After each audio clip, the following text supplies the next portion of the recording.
السلام عليكم ورحمة الله وبركاته.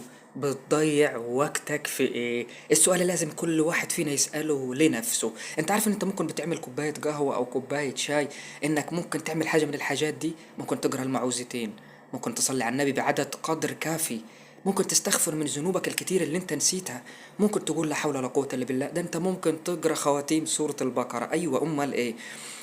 ربنا سبحانه وتعالى أمرنا باستغلال الوقت، ولدرجة إن ربنا أمر المؤمنين باستغلال الوقت في أهلك الأوقات وفي المعركة. ده مش كلامي، ده كلام ربنا سبحانه وتعالى. بسم الله الرحمن الرحيم. يا أيها الذين آمنوا إذا لقيتم فئة فاثبتوا واذكروا الله كثيرا لعلكم تفلحون.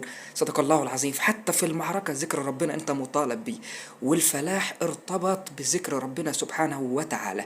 لذلك في كل الأوقات أنت ومسافر، أنت وقاعد فاضي، أنت وقاعد ماشي في الطريق وبتفكر في الهموم والحاجات دي، خليها أوقات لذكر ربنا سبحانه وتعالى، حتى تكون لك من ضمن شهود الخير يوم القيامة. أهم حاجة ذكر ربنا سبحانه وتعالى في أضعف الأوقات. وأهم حاجة السؤال اللي تسأله لنفسك: أنت بتضيع وقتك في إيه؟